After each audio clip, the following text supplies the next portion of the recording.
Et la ministre Oudéa Castéra dit vouloir interpeller, ouvrir les esprits lors de cette cérémonie d'ouverture. Cédric Ferreira, vous êtes déjà sur place sur les Champs-Élysées. Bon, il n'y a plus qu'à maintenant.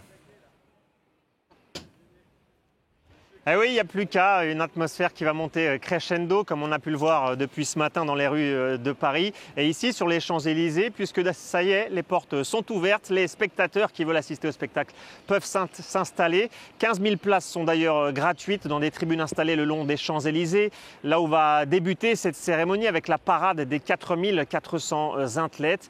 15 000 spectateurs, première arrivée, premier servi. Ensuite, tout va se dérouler sur la place de la Concorde, tout près de l'Obélisque, où là, il y aura 30 000 personnes qui pourront assister à ce spectacle. Il est intitulé Paradoxe par le directeur artistique Thomas Joly. Et c'est déjà un paradoxe pour lui de réaliser cette cérémonie en partie sur les Champs-Élysées et autour de la place de la Concorde, puisque Paris, comme la plupart des grandes villes, n'est pas totalement adapté aux personnes en situation de handicap. Il y aura 5 tableaux d'ailleurs durant cette cérémonie avec au cœur, bien entendu, l'inclusion. Thomas Joly qui veut mettre en avant tous les corps et notamment les corps des personnes en situation de handicap. 150 danseurs vont se présenter, dont une vingtaine en situation de handicap d'ailleurs. Une cérémonie qui a le même niveau d'ambition que celle des Jeux Olympiques, puisque comme pour les Jeux, c'est la toute première fois que la cérémonie des Paralympiques va se dérouler en dehors d'un stade, en plein cœur de la ville. Un spectacle qui va durer environ 3 heures et puis ensuite avec beaucoup de surprises, évidemment.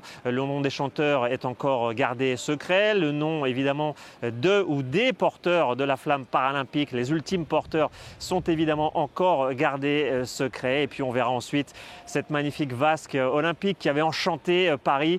Cette vasque qui est installée au parc des Tuileries, dans le jardin des Tuileries, qui va s'envoler une nouvelle fois dans le ciel de Paris pour lancer définitivement ces Jeux paralympiques et qui, on l'espère, tout le monde, en tout cas tous les amateurs de sport, les Parisiens et nous-mêmes qui avons vécu auparavant les Jeux Olympiques il y a quelques jours, on espère évidemment qu'on va assister une nouvelle fois à de grandes scènes de ferveur durant les 11 jours de compétition.